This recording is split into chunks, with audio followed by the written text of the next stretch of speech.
प्रश्न है कि विसरण किसे कहते हैं, विसरण किसे कहते हैं। तो एक गैस का दूसरी गैस में, एक गैस का दूसरी गैस में मिल जाना, या दूसरी गैस का पहली गैस में मिल जाना, पहली गैस में मिल जाना, और नहीं तो एक द्रव का दूसरे द्रव में मिल जाना, या इसी द्रव का इस द्रव में मिल जाना, पूरी तरह घुल मिल जाना, क्या कहलाता है, विसरण। जैसे अभी हम लोग सांस ले रहे हैं, सांस लेने के दौरान हम लोग कौन सा गैस खींचते हैं, ऑक्सीजन खींचते हैं, और कार्बन डाइऑक्साइड यानी कि CO2 छोड़ देते हैं। ऑक्सीजन खींचते हैं और CO2 को क्या करते हैं, छोड़ते हैं। अच्छा एक बात बताइए, ऑक्सीजन को हम लोग अंदर लेते हैं और CO2 को क्या करते हैं, बाहर छोड़ते हैं। वायुमंडल में जहां हम लोग सांस ले रहे हैं केवल क्या वहां ऑक्सीजन है, अलग अलग गैस है। अब दुकान में सामान खरीदने जाते हैं किराना, अब मान लीजिए चीनी खरीदने जाते हैं, तो क्या दुकान में खाली चीनी बेचाता है, तो हम लोगों में अंतर क्या होता है।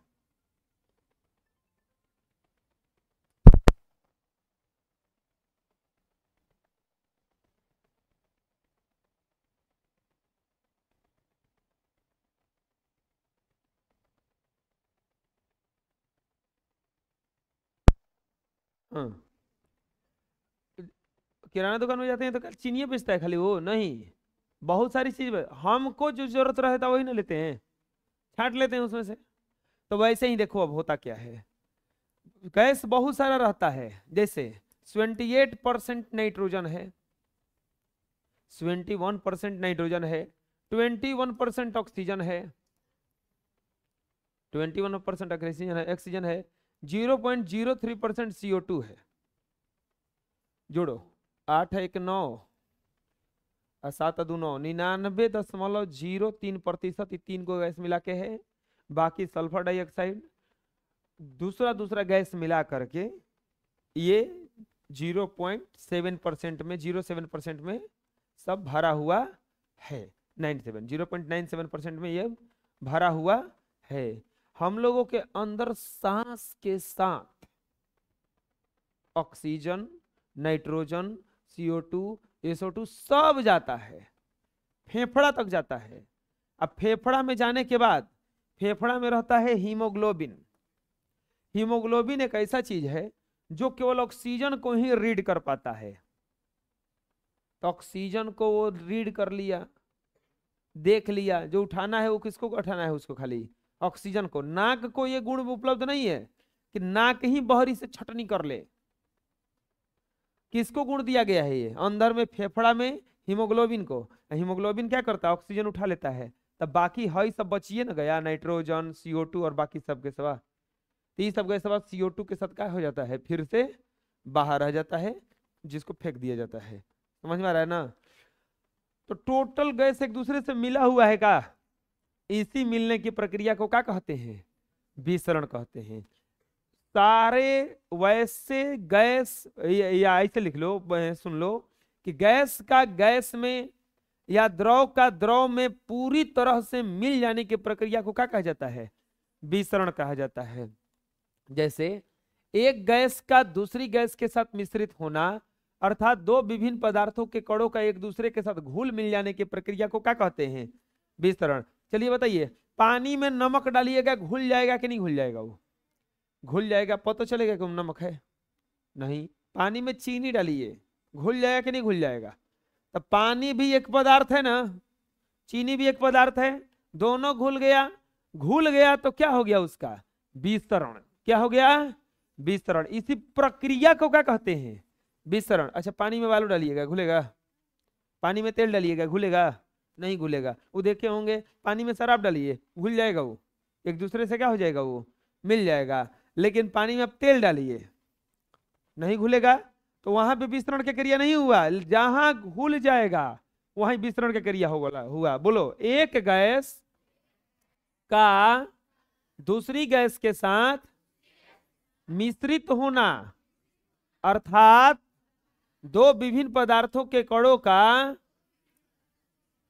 अपने आप एक दूसरे के साथ घुल मिल जाने की प्रक्रिया को विसरण कहते हैं। बस साधारण भाषा में याद करो, एक गैस का दूसरी गैस के साथ या एक पदार्थ का दूसरे पदार्थ के साथ घुल जाने की प्रक्रिया को विसरण कहते हैं। याद हो गया? एक गैस का दूसरी गैस के साथ या एक पदार्थ का दूसरे पदार्थ के साथ घुल जाने की प्रक्रिया को क्या कहा जाता है? विसरण कहा जाता है। याद हो जाएगा? बोलो, एक गैस का दूसरे गैस के साथ या एक पदार्थ का दूसरे पदार्थ के साथ घुल जाने की प्रक्रिया को विसरण कहते हैं। याद हो जाएगा? नेक्स्ट, अंतराण्विक बल किसे कहते हैं? अंतराण्विक बल किसे कहते हैं? बहुत अच्छा है। अंतराण्विक बल किसे कहते हैं? इंटरमोलेकुलर फोर्स किसे कहते हैं? घुलने मुलने की प्रक्रिया को क्या कहा जाता है? जैसे आप लोग जाते होंगे नाना घरे और फिर छोटकन छोटकन बच्चों में घुल मिल जाते हैं, लगता है इजे के हैं, तो आपका क्या हो गया? वहां पे विसरण हो गया। क्या हो गया? लगता ही नहीं है कहाँ का है। चलिए, अंतराण्विक बल किसे कहते हैं? अपने कलम को निकालो, ऐसे तोड़ो, हाँ तोड़ो, टूट गया, जोड़ो उसको, फिर तोड़ो, तोड़ने की कोशिश करो, तोड़ना मत, ऐसे करो। देखो हम भी कर रहे हैं, नहीं टूट रहा, करो, टूट रहा है, नहीं टूट रहा है। चाहे इस पेज है, ये पेज है, ये पेज है, इसको हम खींच रहे हैं, सच में खींच रहे हैं, फट रहा है? नहीं फट रहा है ना? काहे नहीं फट रहा है बताओ? अब कोई ना कोई बल काम कर रहा है जो इसको तोड़ने, दबाने, इसे इसको दबाते हैं हम, दबने दे रहा है? ये नहीं दबने दे रहा है। कोई ना कोई बल काम कर रहा है जो इसे तोड़ने, दबाने, खींचने में बाधा उत्पन्न कर रहा है ना?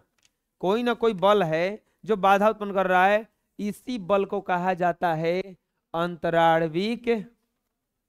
फिर से, पदार्थ के कणों के बीच लगने वाला वह बल जो उसे तोड़ने, दबाने, खींचने में अवरोध उत्पन्न करता है, उसी बल को क्या कहा जाता है? अंतराण्विक बल। हर पदार्थ के बीच लगता ही है।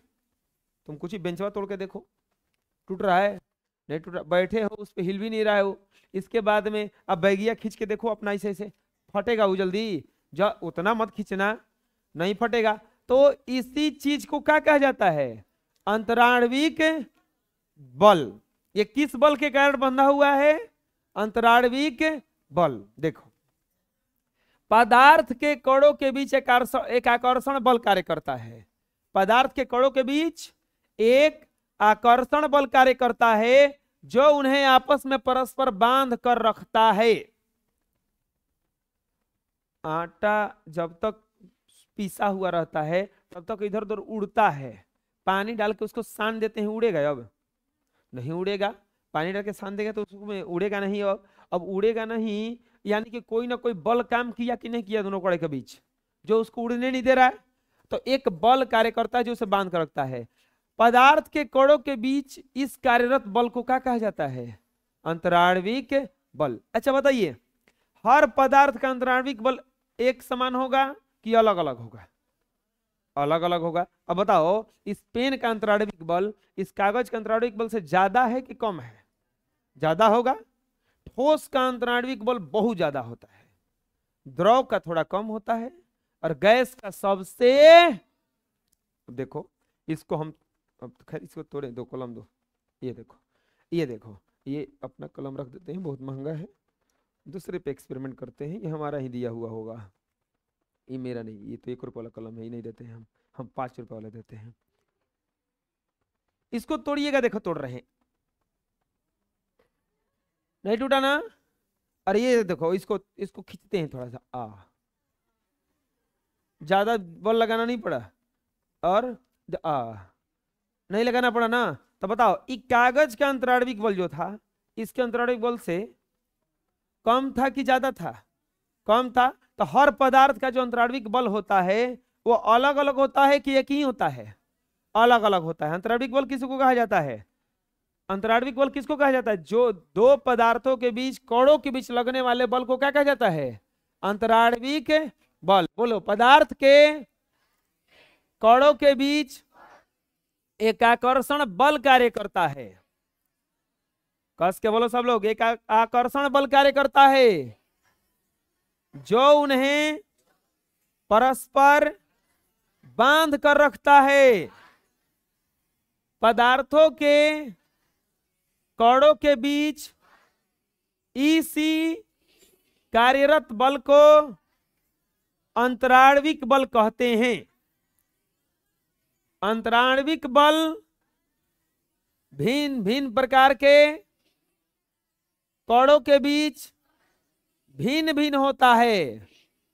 यह ठोस पदार्थों में सबसे मजबूत, द्रव में उससे कम और गैसीय पदार्थों में सबसे कम होता है। इसको याद करने का सबसे आसान तरीका, किसी भी पदार्थ के कणों के बीच एक बल कार्य करता है, उसी बल को अंतराणविक बल कहा जाता है। किसी भी पदार्थ के बीच एक बल कार्य करता है जो उसे बांध कर रखता है, उसी बल को अंतराणविक बल कहा जाता है। अब एक सोच लो ना अपने से, ईंट को तोड़ना आसान है? ईंट को तोड़ना आसान है? नहीं है। पत्थर को तोड़ना आसान है? नहीं है। लेकिन द्रव पदार्थों को एक गिलास से तोड़ो, दूसरे गिलास में हम लोग निकाल लेते हैं, टूटता है तभी तो। उसको पी जाते हैं थोड़ा थोड़ा करके, टूटता है तभी तो गिरता है वो। और गैस में तो पूछना ही नहीं है, वो तो हाथों से घुमाएंगे तो कट जाता है। अगर अब सोचो, इसका अंतराणविक बल अगर कमजोर रहता, ऐसे हाथ करते तो हमारा हाथ उस पर चला जाता ना, तो बहुत ज्यादा है। पानी में हम लोग हाथ डुबा देते हैं, नहा लेते हैं, पानी में घुस के तैर लेता है आदमी, तो उसका अंतराणविक बल क्या होता है? कम होता है। और गैस में तो कुछ पूछना ही नहीं है। गैस तो कभी अवरोध उत्पन्न नहीं करता है उतना, वो तो आदमी मस्त आदमी घूमता रहता है। कभी कोई पूछता है कि गैस ने हमको रोक लिया? नहीं। तो पदार्थों के कणों के बीच एक आकर्षण बल कार्य करता है, वो बल उसे बांध कर रखता है।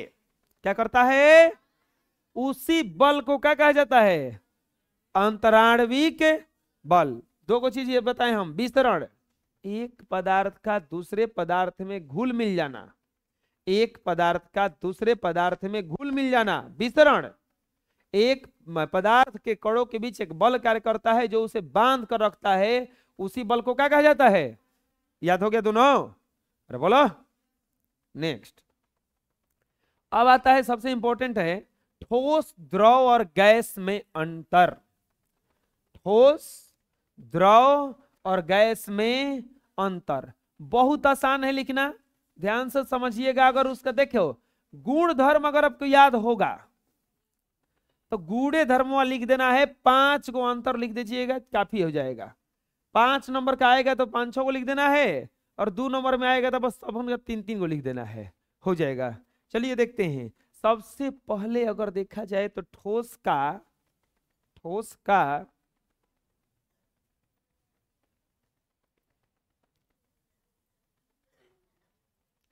पहला अंतर हो जाएगा इसका आकार और आयतन से। इसका आकार और आयतन दोनों क्या होता है? निश्चित होता है। इसका आकार अनिश्चित और आयतन क्या होता है? निश्चित। और इसका आकार और आयतन दोनों क्या होता है? एक अंतर हो गया। दूसरा, बहने के गुण से ले लो तो ये बहता नहीं है, ये आसानी से बहता है, ये आसानी से बहता है। तीसरा अंतर ले लो, दबाने पर इसे दबाया नहीं जा सकता है, इसे दबाया नहीं जा सकता, इसे दबाया जा सकता है। चौथा अंतर ले लो, जिस बर्तन में रखेंगे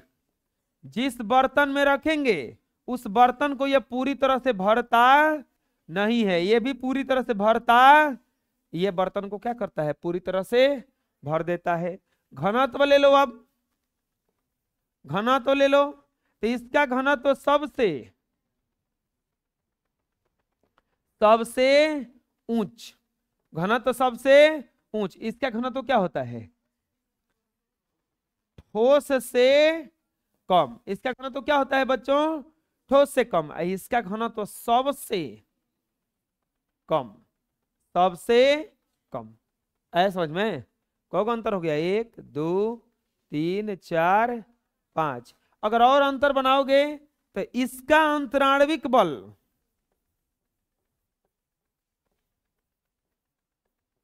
इसका अंतराण्विक बल सबसे अधिक, सबसे अधिक। इसका अंतराण्विक बल क्या होता है? सबसे अधिक। इसका अंतराण्विक बल क्या होगा? ठोस से कम, ठोस से। इसका अंतराण्विक बल सबसे, याद हो जाएगा? बोलो, पहला अंतर हम किस आधार पे बनाए? आकार और आयतन। डिफिनीशन लिए हैं पहले में बस। इसका आकार निश्चित, आयतन भी निश्चित। इसका आकार अनिश्चित, आयतन निश्चित। इसका आकार और आयतन दोनों अनिश्चित। यह बहता नहीं है, ये बहता नहीं है, यह बह सकता है और ये बह सकता है। इसे दबाया नहीं जा सकता है, इसे आसानी से दबाया नहीं जा सकता है, और इसे दबाया जा सकता है। ये किसी बर्तन को नहीं भरता है, ये किसी बर्तन को नहीं भरता है, ये किसी बर्तन को भर देता है। इसका घनत्व सबसे ऊंच होता है, इसका घनत्व ठोस से कम होता है, और इसका घनत्व सबसे कम होता है। अंतराण्विक बल में देखा जाएगा, इसका अंतराण्विक बल सबसे अधिक होता है, इसका ठोस से कम होता है, और इसका सबसे कम होता है। यह हो जाएगा? अरे बोलो।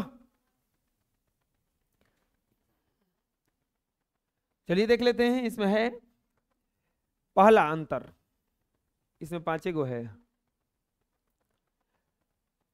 इसका आकार तथा आयतन दोनों क्या होता है? निश्चित होता है। इसका आकार अनिश्चित और आयतन क्या होता है? निश्चित। इसका आकार और आयतन दोनों क्या होता है? अनिश्चित। इसके कणों के बीच की दूरी बहुत कम होती है, इसके कणों के बीच की दूरी ठोस की तुलना में अधिक होती है, और इसके कणों के बीच की दूरी ठोस और द्रव की तुलना में क्या होती है? अधिक होती है। बोलो। इसकी संपीड़ता नगण्य होती है, यानी कि इसको दबाया नहीं जा सकता है। ये प्रायः संपीड्य होते हैं, मतलब ये थोड़ा सा मुश्किल से दबाया जा सकता है, और इसकी संपीड़ता सबसे अधिक होती है। संपीड़ता मतलब कि इसको प्रेशर बहुत ज्यादा दिया जा सकता है। इसका विसरण मंद गति से होता है। अगर बालू उलू में डालिएगा, बालू उलू पानी में डालिएगा, तो बहुत धीरे धीरे घुलेगा। मिट्टी उट्टी को डाल दीजिए, आराम से घुलेगा ना। और पानी में आप पानी को डालिए, पानी में आप दूध को डालिए, क्या 2-4 मिनट के बाद मिलता है? वो दूध बेचने वाले अगर 4 मिनट के बाद मिलेगा, और कहीं उसी समय पानी वहीं में घूमता रहेगा, पकड़ाइए जाएंगे ना। तो इसका विस्तरण जो होता है ठोस की अपेक्षा में अधिक होता है, और इसका विस्तरण जो होता है सबसे अधिक गति से होता है। इसका घनत्व उच्च होता है, ये जो है इसका बहुत ज्यादा घनत्व होता है। इसका घनत्व ठोस से कम होता है, और इसका घनत्व क्या होता है? निम्न होता है। इसका घनत्व क्या होता है? निम्न होता है। याद हो जाएगा? चलो बोलो। ठोस में इसका आकार और आयतन निश्चित होता है, इसका आकार अनिश्चित, लेकिन आयतन क्या होता है? निश्चित। इसका आकार और आयतन दोनों ही क्या होता है? अनिश्चित होता है। बोलो। इनके कणों के बीच की दूरी बहुत कम होती है, इनके कणों के बीच की दूरी ठोस की तुलना में अधिक होती है। इनके कणों के बीच की दूरी ठोस तथा द्रव की तुलना में अधिक होता है। इसकी संपीड़ता का बोलो नगण्य होती है। ये प्रायः संपीड्य होते हैं। इसकी संपीड़ता सबसे अधिक होती है। इसका विसरण मंद गति से होता है। इसका विसरण ठोस की अपेक्षा अधिक गति से होता है। इसका विसरण गति बहुत अधिक होता है। इसका घनत्व ऊंच होता है, इसका घनत्व ठोस से कम होता है, और इसका घनत्व निम्न होता है। याद हो जाएगा, याद हो जाएगा ना, ठोस द्रव गैस में अंतर है। चलिए आगे चलते हैं। घनत्व, घनत्व किसको कहा जाता है? घनत्व का मतलब क्या होता है? हम घनत्व समझा चुके हैं पहले भी। जैसे पानी में आप हाथ चला लेते हैं, थोड़ा सा रुकावट पड़ता है ना, या पानी में आप लोग चल लेते हैं, थोड़ा सा रुकावट पड़ता है ना, इस दीवार को हम पार करके उधर नहीं जा सकते हैं, जा सकते हैं? और गैस में तो चलते रहते हैं ना, यानी कि ठोस का घनत्व तो सबसे ज्यादा, द्रव का उससे कम, और गैस का सबसे कम होता है। तो घनत्व का कहा जाता है, देखो, किसी भी द्रव के इकाई आयतन को, इकाई आयतन का द्रव्यमान को घनत्व कहते हैं। किसी भी द्रव के इकाई आयतन के द्रव्यमान को घनत्व कहते हैं। घनत्व बराबर होता है द्रव्यमान बटा आयतन। घनत्व बराबर क्या होता है? द्रव्यमान बटा में आयतन। मतलब क्या है? जिसे इकाई आयतन के द्रव्यमान को क्या कहा जाता है, समझिएगा। मान लीजिए कि इतना ही सारा ले लिया गया कोई पृष्ठ, इसको तौला गया, इसको तौला गया, तो ये एक वस्तु को तौला गया, तो ये मान लीजिए आया 1 kg, यानी कि 1000 ग्राम। कितना आया? 1000 ग्राम। ठीक कितना ही वस्तु ले लीजिए आप ये, और इसको तौलिए, तो इसको तौला गया तो मान लीजिए आया ये 30 ग्राम। चलो आगे बढ़ते हैं, थोड़ा सा 100 ग्राम। और ठीक इतना ही वस्तु बड़ा ले लीजिए और इसको तौलिए, और ये आया केवल 5 ग्राम। साइज में कोई फर्क नहीं था। बोलेंगे कि कैसा ऐसा वस्तु ले लेंगे। मान लीजिए इतना बड़ा आप लोहे का टीना का एक चादर ले लीजिए, टीना होता है ना घरे, तेल वाला डब्बा, वो ले लीजिए। उसी साइज का एक लोहे का चादर लीजिए, प्लेट, लोहे का प्लेट। तब बताइए टीना और प्लेट, लोहे के प्लेट में कौन भारी हो जाएगा? लोहे का प्लेट भारी हो जाएगा। साइज में कोई फर्क था का? साइज तो उतना ही था। किस चीज में अंतर था उसमें? द्रव्यमान में। किस चीज में अंतर था? द्रव्यमान में। द्रव्यमान में जब एक के साइज के बर्तन में, बर्तन का एक के साइज के वस्तु का द्रव्यमान में अंतर हो जाए, तो जो अंतर है उसी को क्या कहा जाता है? घनत्व। जो अंतर है उसी को क्या कहा जाता है? घनत्व। अरे नहीं समझ में आ रहा है? एक कमरा है, उसमें केवल एक आदमी बैठा हुआ है, इतना ही बड़ा कमरा में 100 गो आदमी बैठा हुआ है घुस घुस के कैसे भी, तो 100 गो बता, तो बताओ घनत्व तो सबसे ज्यादा कहाँ हुआ? जिसमें 100 गो बैठा है उसमें ना। कमरा तो लोड, कमरा तो उतना ही बड़ा है। तो उसी चीज को क्या कहा जाए? दोनों में अंतर कौन सी का है? घनत्व का। दोनों में अंतर क्या चीज का है? घनत्व का। जैसे शहर और देहात में अंतर किस चीज का है बताओ? आदमी जो रहते हैं ना, उसी के घनत्व का। देहात में बहुत जगह रहता है और लोग रहते हैं जो क्या रहते हैं? कम रहते हैं। शहर में जगह कम रहता है और लोग जो रहते हैं बहुत ज्यादा क्या रहते हैं? ज्यादा रहते हैं। अरे एक एक घर में अगर देखोगे, किराएदार अगर घर होगा तो एक एक घर में एकदम 100 आदमी भरल है। और अगर 10 गो घर होगा तो कम से कम 4 गो घर होगा तो 40 आदमी। गांव देहात में चले जाओ, एक घर में 4 गो आदमी निकल जाए तो बहुत काफी है, चाहे अपने फैमिली का खाली रहता है। तो शहर का घनत्व, शहर में और देहात में अंतर किस चीज का है? घनत्व का। घनत्व का ना, घनत्व का ना, कि बहुत ज्यादा घनत्व है। तो चलो बोलो, किसी भी द्रव के इकाई आयतन के द्रव्यमान को घनत्व कहते हैं।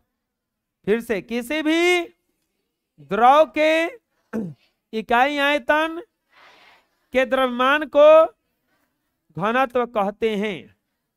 याद हो जाएगा? किसी भी द्रव के इकाई आयतन के द्रव्यमान को घनत्व कहते हैं। घनत्व बराबर सूत्र क्या होता है? द्रव्यमान बटा आयतन। घनत्व बराबर सूत्र क्या होता है? द्रव्यमान बटा आयतन। घनत्व बराबर सूत्र क्या होता है?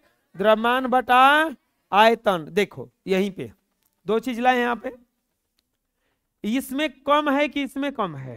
ये पहला वाला में कम है कि दूसरा वाला में कम है? तो घनत्व किसका ज्यादा हुआ? दूसरा वाला का ना। ये देखो गैस का जो कण रहता है ऐसे रहता है दूर दूर एकदम, लिक्विड का जो कण रहता है देखो नजदीक नजदीक है, और गैस सॉलिड का देखो पता नहीं चल रहा है कि कितना ज्यादा है। तो सॉलिड का घनत्व जो होता है क्या होता है, ज्यादा, लिक्विड का क्या होता है, कम, और गैस का क्या होता है, किसी भी द्रव के इकाई आयतन के द्रव्यमान को क्या कहा जाता है, अरे बोलो, किसी भी द्रव के इकाई आयतन के द्रव्यमान को क्या कहा जाता है। आप लोग कभी सोचे हैं कि सोने चांदी का गहना काहे बनता है, खराब नहीं होता है, और जंग लगना खराब होता है, नहीं, इस कारण से नहीं होता है। सोना और चांदी क्या ठीक है इसमें जंग नहीं लगता है, एक कारण है, सबसे जो ज्यादा घनत्व है वो सोना का होता है। सबसे ज्यादा घनत्व किसका होता है, अगर आप इतना ही बड़ा सोना ले लो और इतना ही बड़ा लोहा ले लो, चाहे दूसरा वस्तु ले लो, तो इसके वजन जो होगा सोना का ज्यादा हो जाएगा, एकदम बराबर बराबर, एकदम एक के साचा में डाल दो, पिघला करके सोना को भी और लोहा को चाहे किसी भी धातु को, अगर दोनों का द्रव्यमान निकालोगे, द्रव्यमान निकालोगे तो दोनों का द्रव्यमान में सोना का जो द्रव्यमान होगा वो क्या हो जाएगा, अधिक हो जाएगा, क्योंकि सोना का घनत्व जो होता है क्या होता है, कम होता है। देखोगे पतला पतला एकदम गहना होना देखे होंगे, सिकड़ी चाहे कुछ भी, तो उसमें देखो पतला पतला तार जैसा बना के टांग देता है ना, कैसा बनाया, एक हल्का सा ऐसा कुंडी बनाया, फिर उसमें कुंडी बनाया, फिर इसे टांग देता है, तो हदला पतला पतला उसी करके अगर तुम तार ले लो लोहा बांधने वाला, वो नहीं टंगाएगा, वो टूट जाएगा जल्दी ही, लेकिन ये नहीं टूटता है, क्यों, क्योंकि बहुत घनत्व तो ज्यादा कम होता है, इतना पतला बनाया जा सकता है इसको, तो इसी कारण से सोना वोना का ज्यादा गहना बनता है, क्योंकि इसका घनत्व सबसे ज्यादा क्या होता है, कम ज्यादा होता है, बहुत ज्यादा होता है इसका घनत्व। तो घनत्व किसे कहते हैं समझ में आ जाएगा ना, बोलो, किसी भी द्रव के इकाई आयतन के द्रव्यमान को घनत्व कहते हैं। अब आता है आकार, इंग्लिश में कहा जाता है इसको शेप। आकार किसको कहा जाता है,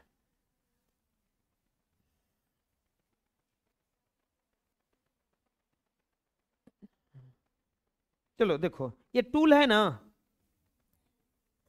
ये देखिए ये टूल है ना, इसको रखेंगे तो कम से कम इतना जगह ये तो छकिए लेगा, ठीक।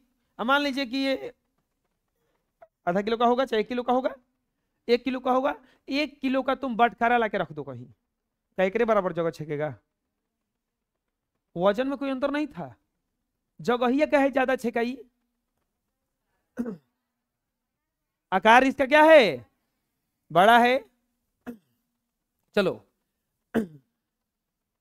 ये था, इतना ही बड़ा रुआ लाओ, इतना ही वजन का, क्या एकरे बराबर जगह छकेगा, वो कम छकेगा कि ज्यादा छकेगा, एक और से ज्यादा, बहुत ज्यादा। इसी वजन का हम लोहा लाए तो इति को आया, लोहा का बटखारा कितनी को होता है, इति को होता है, इसी वजन का हम इसको लाके रखे तो थोड़ा उससे ज्यादा, उतना में तो हम लोग देखे 20-25 गो, 30-40 गो, 50 गो रखा जाएगा, वैसा वैसा रखा जाएगा ना, लेकिन इतना ही बड़ा हम रुआ उठा के लाएंगे, अब लो उसके लिए और जगह चाहिए।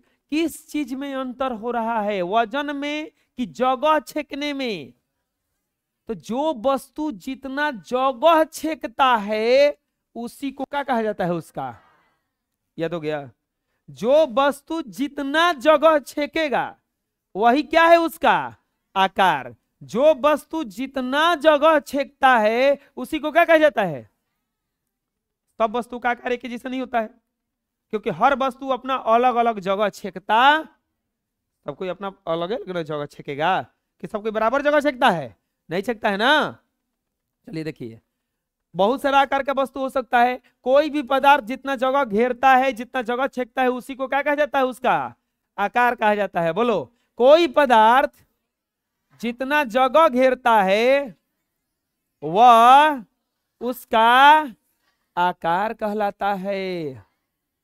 कोई वस्तु, कोई पदार्थ कोई चीज जितना जगह घेरता है, छेकता है, वही उसका आकार कहलाता है।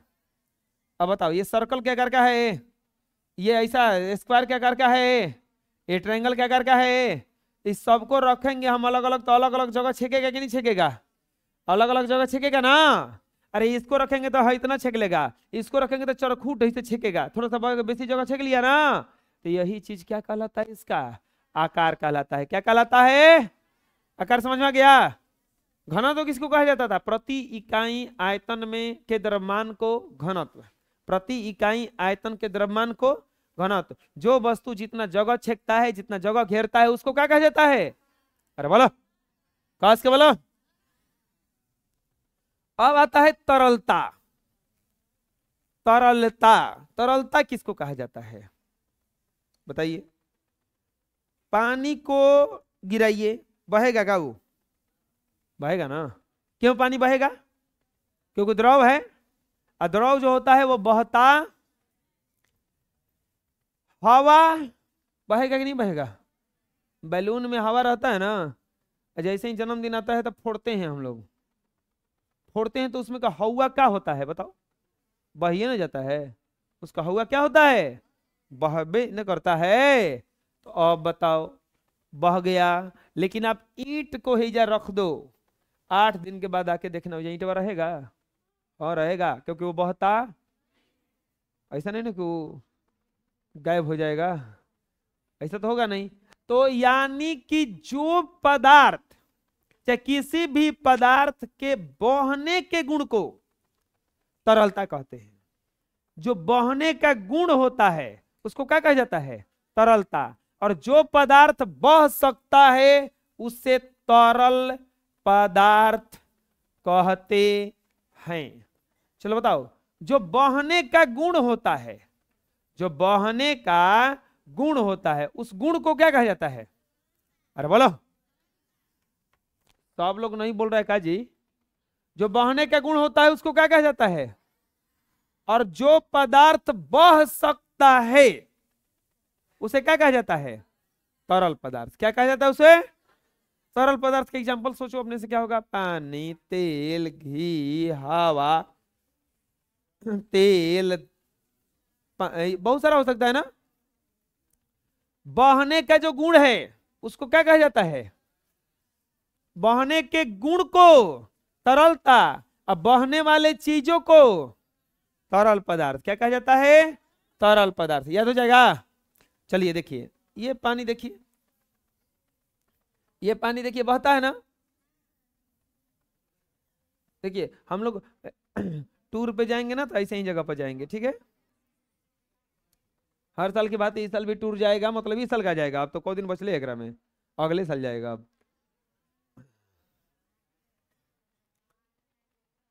वह पदार्थ जो आसानी से बह सकता है उसे तरल पदार्थ कहते हैं, और बहने के इसी गुण को तरलता कहते हैं। बह जाएगा तो तरल पदार्थ, बह जाएगा तो, बह जाएगा तो, बह जाएगा तो, और बहने के गुण को, बहने के गुण को, बहने के गुण को, अरे बोलो, बहेगा तो तरल पदार्थ। गैस बर्तन की दीवारों पर दबाव क्यों डालती है? गैस बर्तन की दीवारों पर दबाव क्यों डालती है? सुनो अब क्या हुआ?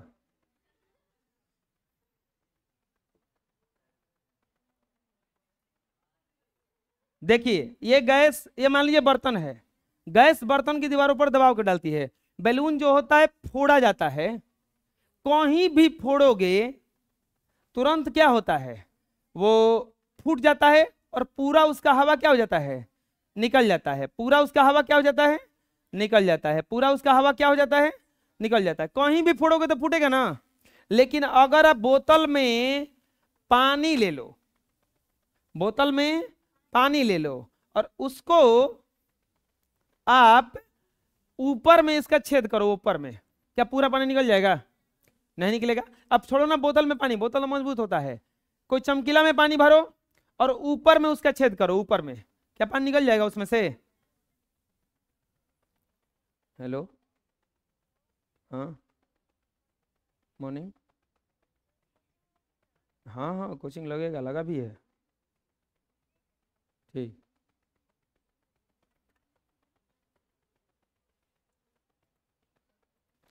गैस जो है बर्तन की दीवारों पर सबसे ज्यादा दूर दूर कण किसका होता है? ठोस का कि द्रव का कि गैस का? गैस का। द्रव का क्या होता है?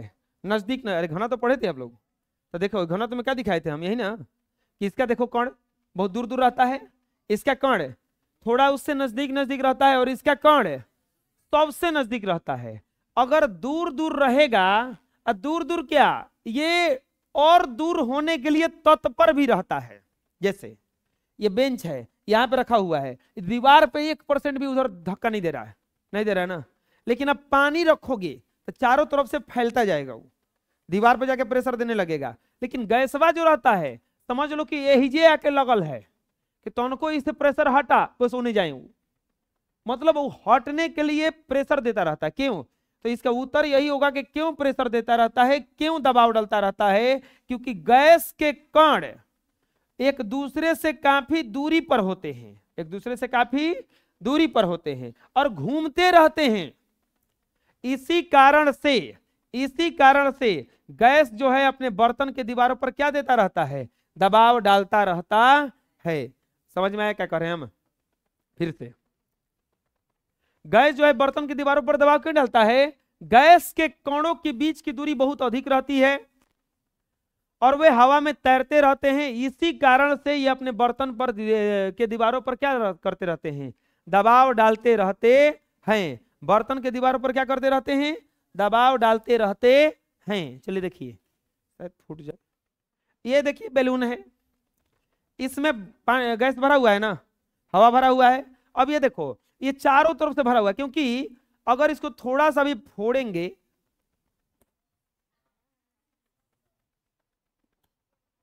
फूट गया, फूट गया ना। तो यहां पर क्यों फूटा ये? क्योंकि इसका बर्तन का, अब इसमें पानी भर के लाएंगे, यहां पे फोड़ेंगे, क्या पानी पूरा गिर जाएगा? तो वो भी दबाव डालता है। लेकिन गैस सबसे ज्यादा बर्तन के दीवार पर क्या करता रहता है? दबाव डालता रहता है। तो इसका उत्तर देख लेते हैं, क्या लिखा हुआ है इसमें। गैस बर्तन की दीवारों पर दबाव क्यों डालता है? तो गैस के कण स्वतंत्र रूप से तीव्र वेग से क्या रहते हैं? गतिशील रहते हैं, दूर दूर तैरते रहते हैं। ये कण आपस में बर्तन की दीवारों से टकराकर दीवारों पर दबाव डालते हैं। बोलो, गैस के कण स्वतंत्र रूप से तीव्र वेग से गतिशील रहते हैं, जिससे ये कण आपस में और बर्तन की दीवारों से टकराकर दीवारों पर दबाव डालती है। फिर से, गैस के कण स्वतंत्र रूप से तीव्र वेग से गतिशील रहते हैं। गैस के जो कण क्या होते हैं? स्वतंत्र रूप से तीव्र वेग से चलते रहते हैं, हमेशा क्या करता रहता है? चलते रहता है। और ये चलते रहेगा अगर आदमी, तो दीवार पर जाकर टक्कर मारेगा कि नहीं मारेगा? और जब दीवार पर टक्कर मारेगा तो दीवार पर दबाव पड़ेगा कि नहीं पड़ेगा? पड़ेगा। यही तो कारण है कि दीवारों पर क्या करता रहता है? दबाव डालता रहता है। चलो पढ़ लो एक बार और ही। गैस के कण स्वतंत्र रूप से तीव्र वेग से गतिशील रहते हैं और ये कण आपस में और बर्तन की दीवारों से टकराकर दीवारों पर दबाव डालती है। याद हो जाएगा। गैस के कण क्या करता है? स्वतंत्र रूप से घूमता रहता है और अपने में टकराता है, कभी दीवारों से टकराता है, इसी कारण से यह दबाव डालता रहता है। याद हो जाएगा। अगला, गैस पूरी तरह से उस बर्तन को भर देती है जिस बर्तन में इसे रखते हैं। क्यों? प्रश्न यही है कि गैस कोई भी हो पूरी तरह से उस बर्तन को भर देती है जिस बर्तन में रखा जाता है। क्यों ऐसा होता है बताओ? तब तुरंत आप लोग पढ़े कि गैस के जो कण होते हैं हमेशा स्वतंत्र गति से गति करते रहते हैं, स्वतंत्र रूप से क्या करते रहते हैं? चलते रहते हैं। अब मान लीजिए कि कोई अब ठोस है, चुपचाप बहता नहीं है, बैठा रहता है, जहां रखिएगा वहां रहेगा। और गैस क्या रहता है? घूमता रहता है। अब सुने होंगे कभी कभी कि पूरा घर सिर पे उठैले बा, लइकवा होता है सब छोटका छोटका, इतना दौड़ता रहता है, कूद फन करता रहता है, एक दो गो रहेगा लेकिन पूरा मारेगा कि लगता है कि वही चारों तरफ दिख रहा है, जहां जाइएगा उसी को पाइएगा। ऐसा क्यों होता है? क्योंकि वो पूरा दौड़ते रहता है, जहां जाइएगा हुजो दिख रहा है, फिर तनकी में हेजा दिख रहा है, तो चारों तरफ से जब रहेगा तो लगेगा कि चारों तरफ वह भरा हुआ है। वैसे ही गैस वो है, गैस पूरी तरह से उस बर्तन में क्या करता रहता है? घूमता रहता है। घूमता रहता है तो पूरा बर्तनों का भरिए ना देगा, पूरा बर्तनों का क्या कर देगा? वो भर देगा। अरे आप क्या कहते हैं, वो ले लीजिए, बंद कर लीजिए डब्बा, डब्बा में बंद करके वो अंटी उंटी ले लीजिए और उसको घुमाइए, छोड़ दीजिएगा तो एक जगह स्थिर हो जाएगा वो, लेकिन घुमाइएगा तो हर जगह दिखेगा वो, हर जगह दिखेगा वो। चाहे आप सबसे साधारण में यहाँ पर ये एक एक्सपेरिमेंट करते हैं, अगर किसी का मुंह पे जाए तो अपना मुंह बचाइएगा, ठीक है? हमारा रिक्स नहीं है। हाँ ऐसे ठीक है ना, होने जाएगा। फिर उन्हीं तो ढेर चीज रखा है उतना, ये हर जगह दिख रहा है का? दिख तो हर जगह रहा है, जैसे जैसे गोल घूम रहा है, लेकिन क्या ये हर जगह है? एक ही जगह कहीं होगा? दिखाई कहां दे रहा है? हर जगह पे। जब हर जगह पे दिखाई दे रहा है, इसमें भी दिखा देते हैं। अरे नहीं लगेगा, क्या डरा रही है इतना? लगेगा तुम पे कैसे आएगा जी? ओवर एक्टिंग, ओवर एक्टिंग कर रही है। उधर जाएगा, उधर उधर कहां से चला जाएगा? हेने हेने जाएगा, नहीं तो हेने जाएगा तो हम पे ना लगे। हाँ चलो, ओवर एक्टिंग के 5 रुपया कटेगा। ये हर जगह दिख रहा है, हाय एक ही जगह पे ना, हाय एक ही जगह पे दिख रहा है हर जगह। तो यहां पर अरे मोह है, बुझा रहे ना? मोह है, दया है हम में भी, ठीक है? ये हर जगह दिख रहा है ना, तो हर जगह दिख रहा है एक ही जगह। क्यों दिख रहा है? क्योंकि हमेशा घूम रहा, हमेशा घूम रहा। और पंखा उनका चलता है तो लगता है कि पूरा है, पूरा इसलिए है क्योंकि ये घूम रहा, गैस घूमता है, इसीलिए हर जगह क्या कर जाता है? ये जाके भर जाता है। याद हो जाएगा? चलो देखो, गैस में कणों के बीच की दूरी अधिक होती है और कण में बहने का गुण होता है, जिसके कारण वह बर्तन में फैल जाती है। यही कारण है कि गैस की कम मात्रा भी पूरे बर्तन को भर देती है। याद हो जाएगा? गैस जो होती है, बोलो, गैस में कणों के बीच की दूरी अधिक होती है और कणों में बहने का गुण होता है।